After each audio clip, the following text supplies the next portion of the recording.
Hi, I'm Mrs. DiBella. I'm the principal at Mount Elementary School. I'm so happy to be celebrating Milk and Cookies Night with everyone.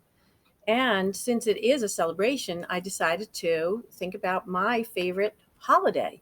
And my favorite holiday, can you guess what it is? It's St. Patrick's Day. So I'll be reading That's What Leprechauns Do by Eve Bunting, who also is one of my favorite authors. Hope you enjoy it. That's What Leprechauns Do by Eve Bunting, illustrated by Emily Arnold McCulley. That's what leprechauns do. I love the illustrations.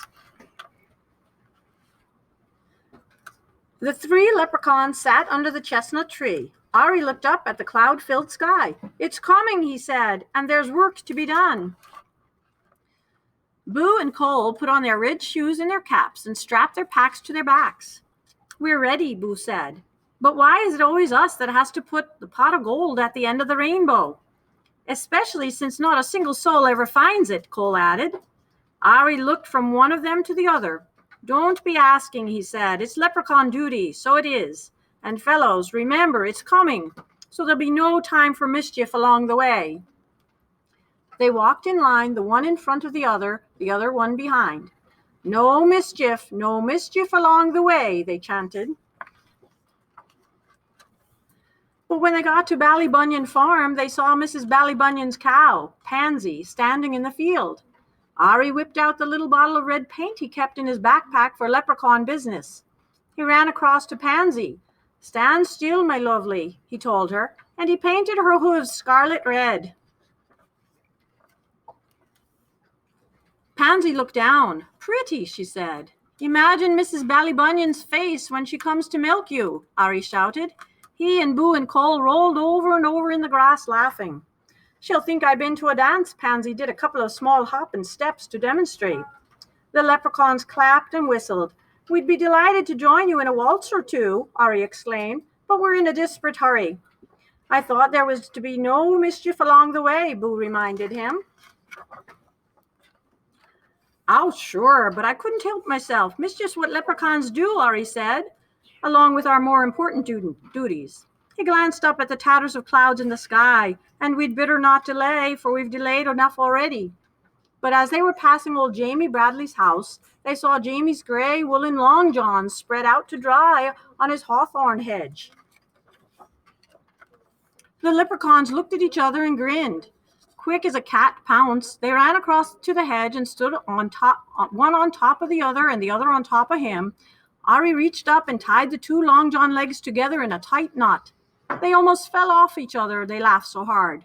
It would be great altogether to stay and watch old Jamie trying to put his legs into those, Boo said, "but it will be a month of Sundays before they're dry, and we've no time to waste."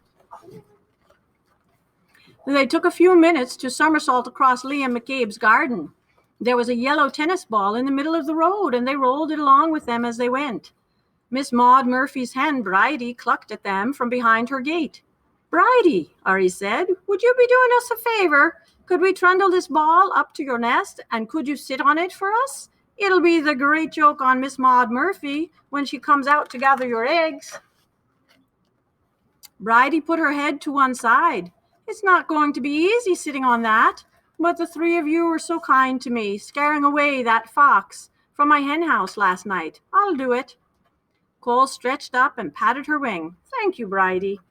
They squeezed themselves through the gate and tumbled the ball with them. Then they heaved it up and into Bridie's nest. She gave a trial sit on it. "I'll be sore underneath myself for a week," she grumbled, "but the thought of Miss Maud Murphy's face when she sees I've laid a yellow ball will be worth it." "Won't that beat all?" Cole gasped. "The three of you can't help making mischief, can you?" Bridie asked. "That's what leprechauns do," Ari told her, "along with our more important duties." He stopped. "Is that a spitting of wet I feel?" "'Tis." Boo stared up at the sky where the sun was flickering through heavy clouds. A thin, cool rain had started to fall. "Hurry, hurry," Ari ordered. "It's come. We can't be late." They pulled their green slickers from their backpacks and set their caps low to their ears. Anybody seeing them racing along the road would have taken them for 3 green leaves, but they were leprechauns and they had work to do. Get them out, boyos, get them ready, Ari said. They took their little spades from their backpacks. Then they stopped for a minute to look up at the rainbow, blue and green and yellow and pink, that was arched across half the sky. There it is, Ari said with satisfaction. Come on. They dashed across Pattywhacker's bog, found the place there where they kept the pot of gold buried for just such a rainbow occasion, and dug it up. Ari stood in the middle of the bog. Here, he said. The 3 of them placed the pot of glittering gold in just the right spot and watched the rainbow curve itself all the way down till it ended on the top of the pot. The leprechauns settled themselves to wait. They tootled some grass-stalk music, threw raindrops at each other, and ate the rose hips they'd brought for snacks. They waited long, but nobody came. Once again, nobody came. You'd think somebody would find it, Cole complained. Somebody will, someday, Ari said. Maybe we should put up a sign, Boo suggested. Pot of gold, this way. No, Ari said. That's not how it's done. There's a bit of magic to the finding, and a bit of luck, and a bit of imagination, too. That gold's waiting for just the right person. The rain had stopped. The sun went behind a cloud. The rainbow shortened itself, then disappeared. No use waiting any longer. Cole took off his cap and wrung the wet out of it. If we hurry, we could be in time to see Miss Maud Murphy discover Bridie's big yellow egg, he said. Boo laughed. Won't that be the great thing to see? All right then, Ari said. We'll put a rush on this. They buried the pot again in its usual place. Ari patted the smooth down bog dirt. Don't worry, Pot, he whispered.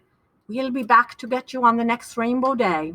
Now we're off again to see what new mischief we can find, for besides our important duties, that's what leprechauns do.